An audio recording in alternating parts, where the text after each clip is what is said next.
पिछले एक साल से जारी गजा युद्ध इजराइल पर हर लिहाज से असर डाल रहा है। युद्ध की वजह से देश का आर्थिक ढांचा चरमरा गया है।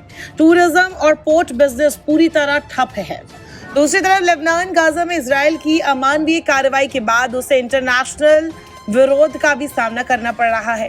युद्ध की वजह से देश और धार्मिक कानूनों में बदलाव की नौबत तक आ गई है। इजराइल के रक्षा मंत्री योव गैलेंट ने सोमवार को देश के अल्ट्रा ऑर्थोडॉक्स को सेना सेवा में दी जाने वाली छूट को समाप्त कर दिया है। इस समुदाय के लिए 7,000 नए आर्मी ड्राफ्ट ऑर्डर जारी किया गया है। ये कदम जून में इजराइल के सुप्रीम कोर्ट के फैसले के बाद उठाया गया है। जून में कोर्ट ने कहा था कि अल्ट्रा ऑर्थोडॉक्स को सेना में मिलने वाली छूट नहीं दी जा सकती है। इस फैसले के बाद अल्ट्रा ऑर्थोडॉक्स ने इजराइल की सड़कों पर विरोध प्रदर्शन भी किए थे। बता दें, इजराइल में रहने वाले हर किसी को आर्मी में कुछ साल काम करना अनिवार्य है और यहाँ के कानून के हिसाब से देश को जरूरत पड़ने पर उन्हें किसी भी समय सेना में भर्ती कर लिया जाता है। लेकिन अल्ट्रा ऑर्थोडॉक्स को 1948 में जब इजराइल बना था उसके गठन के बाद से ही इसमें छूट दी गई थी। ये छूट उनको धार्मिक पढ़ाई और धार्मिक कामों के चलते दी गई थी। इजराइल का नया आदेश देश के करीब 66,000 अल्ट्रा ऑर्थोडॉक्स को प्रभावित करेगा, जिन्हें सैन्य सेवा में अब तक छूट मिल रही थी।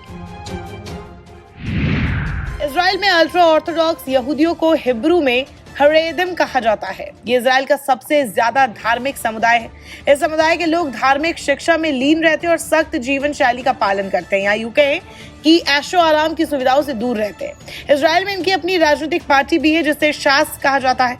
अल्ट्रा ऑर्थोडॉक्स ज्यादातर जायोनी विचारधारा की विरोधी है और फिलिस्तीन के लोगों के लिए अपना नरम रुख रखते हैं और उनका समर्थन भी करते हैं। इसीलिए बीच बीच में इनके प्रदर्शन भी आपको देखने को मिले होंगे। बता दें कि जायोनी विचारधारा एक कट्टर विचारधारा है जो अरबों के विनाश और कई अरब देशों की जमीन पर ग्रेटर इजराइल बनाने की बात करती है।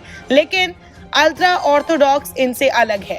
इजराइल के रक्षा मंत्रालय के बयान में कहा गया कि सुरक्षा चुनौती और वर्तमान स्थिति को देखते हुए ये फैसला लिया गया है। इजराइल इस समय गजा में हमास और लेबनान में हिजबुल्लाह से जंग लड़ रहा है। इतना ही नहीं, इजराइल के सामने एक सबसे बड़ी परेशानी है ईरान। ऐसे में अतिरिक्त सैनिकों की जरूरत को देखते हुए सेना में व्यापक भर्ती की जा रही है।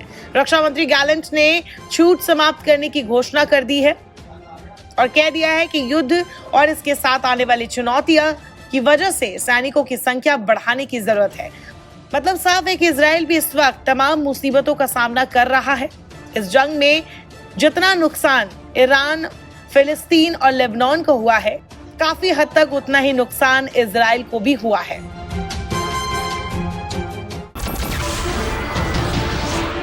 नमस्कार, मैं हूं मानक गुप्ता। अगर आपको हमारा ये वीडियो पसंद आया हो तो इसे लाइक और शेयर जरूर करें और हाँ, हमें सब्सक्राइब और फॉलो करना ना भूलें ताकि आप देश और दुनिया की कोई खबर मिस ना करें। तो जुड़े रहिए हमारे साथ और देखते रहिए News 24।